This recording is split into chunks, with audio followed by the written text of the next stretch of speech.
Sekali lagi, itu bukan pasir laut. Yang dibuka adalah sedimen. Sedimen.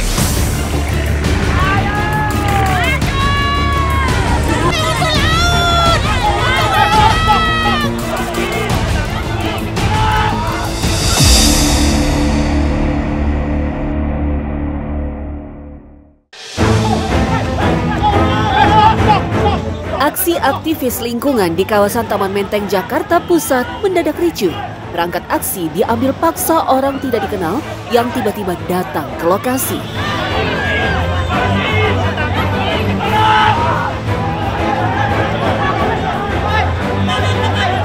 Padahal aspirasi digaungkan dengan damai. Massa dari sejumlah organisasi menyuarakan darurat iklim dan krisis demokrasi. Alih-alih membubarkan kelompok tak dikenal yang mengintimidasi, aparat justru meminta massa menyudahi rangkaian aksi yang belum selesai. Para aktivis menuntut pemerintah agar segera mengambil kebijakan untuk memitigasi kerusakan dan memberi perlindungan pada lingkungan hidup di wilayah Indonesia. Di sini oligarki sudah tidak lagi memikirkan kepentingan masyarakat. Pemerintah juga malah membuka lagi keran ekspor tambang pasir. Yang di sini kan sebelumnya sudah ditutup, malah dibuka demi kepentingan lagi-lagi duit, cuan.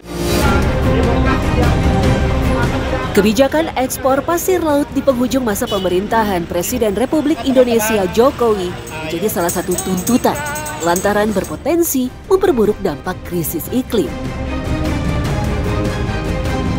Ya, pasca 20 tahun dilarang, pemerintah resmi membuka keran ekspor pasir laut yang diatur lewat Permendak nomor 20 tahun 2024 dan Permendak nomor 21 tahun 2024. Keduanya turunan dari peraturan pemerintah nomor 26 tahun 2023 tentang pengelolaan hasil sedimentasi di laut. Aku datang ke beberapa negara dan di sana tuh bukan membandingkan antara pemerintahannya, tapi di sana itu untuk kekayaan alamnya itu sangat dijaga banget, dan malah mereka berharap para turis tuh banyak yang datang untuk melihat alam, bukan untuk sekedar jalan-jalan aja. Bayangin aja kalau misalnya pasir digerus, terus pasir juga diekspor ke negeri orang. Nah terus lama-lama juga kan secara logika kan akan abrasi, ya kan?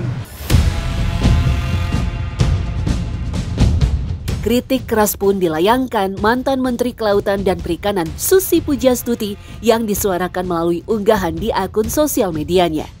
Nah, baru-baru ini politisi Partai Gerindra Ahmad Muzani juga meminta agar pemerintah menunda ekspor pasir laut. Apakah usulan dari politisi Partai Gerindra ini menunjukkan adanya perbedaan sikap dengan arah kebijakan Presiden terpilih? Di tengah pro kontra yang berseliweran, Presiden Jokowi membantah yang boleh diekspor bukanlah pasir laut, melainkan hasil sedimentasi laut.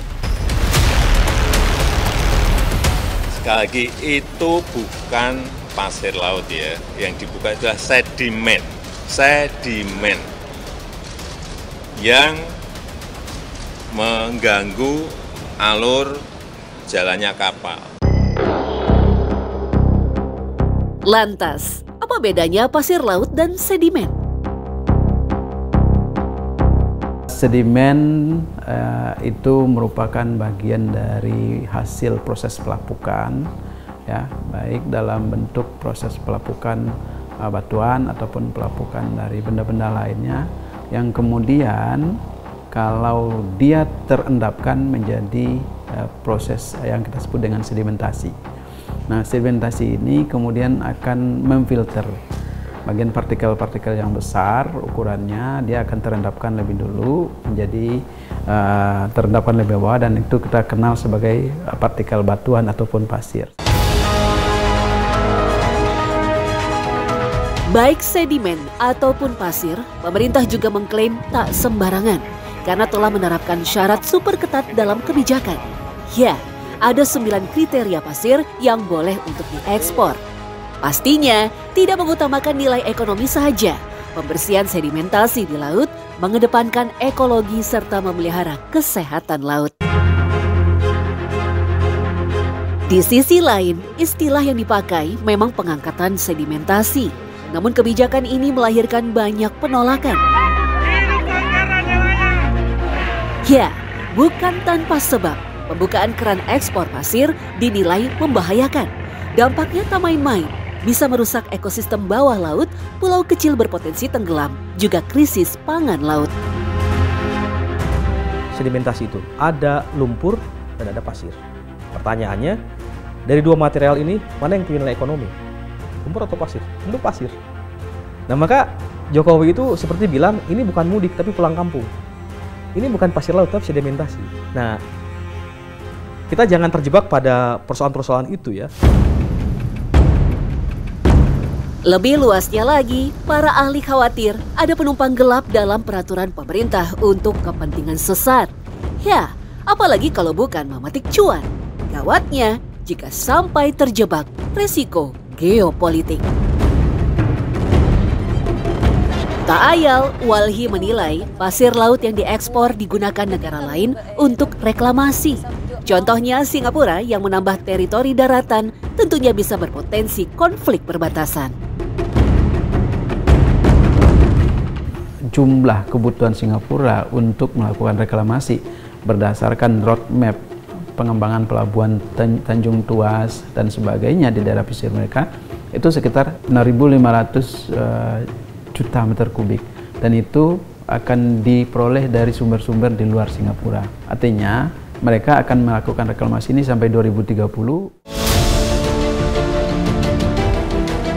Pasalnya, kebijakan ekspor pasir laut pernah terjadi tahun 1976 sampai 2002. Kala itu, ekspor pasir ke Singapura sekitar 250 juta meter kubik per tahun dengan harga jual rendah. Hasilnya malah tidak sebanding dengan biaya pemulihan. Imbas pengerukan berujung kerugian. Alhasil, Pulau Nipah Batam nyaris tenggelam akibat abrasi. Sementara daratan Singapura semakin luas. Nah, sejarah mencatat, keuntungan ekonomi akibat pengerukan pasir laut tidak sebanding dengan kerusakan lingkungan dan ekologi. Itulah kenapa sejak tahun 2003 kebijakan dihentikan. Ya, berkaca dari peristiwa yang pernah terjadi 4 tahun silam, kondisi warga di kawasan Kepulauan Sangkarang, Makassar, Sulawesi Selatan terpuruk. Akibatnya, para perempuan ikut ngamuk gara-gara penambangan pasir. Lebih keras lagi perbuatan kami masyarakat Pulau Kodingaring daripada ini, Pak. Karena akan mati, Pak. Mati perang, Pak. Daripada mati kelaparan. Kami sampaikan kepada pemerintah bahwa kami tidak akan berhenti sampai proyek tambang ini berhenti. Meski menggunakan perahu tradisional, lebih dari 400 nelayan tak gentar. Beramai-ramai unjuk rasa menuju titik operasi kapal tambang pasir. Lantaran lokasi tambang adalah titik mereka mencari ikan. Emosi warga pun meluap. Kala itu pasir dikeruk untuk reklamasi pembangunan pelabuhan Makassar baru atau Makassar Newport. Namun dampaknya luar biasa. Pendapatan nelayan turun drastis. Air laut keruh, abrasi pun terjadi. Ya, selama 257 hari kapal pengeruk pasir beroperasi, total kerugian nelayan lebih dari 8 miliar rupiah. Saat itu, emosi ratusan ibu rumah tangga yang juga istri nelayan terus memanas. Aksi protes terus dilayangkan pada pemerintah daerah.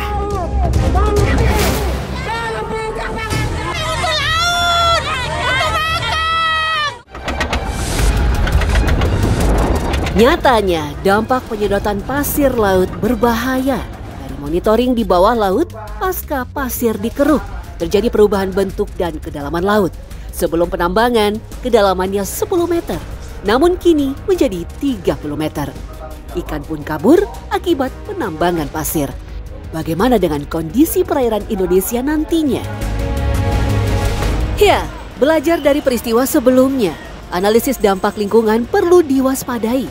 Jika sedimentasi digunakan untuk melegalkan penambangan dan penjualan pasir laut tanpa pengawalan ketat, yang endingnya malah jadi karpet merah untuk para penguasa dan pengusaha. Hentikan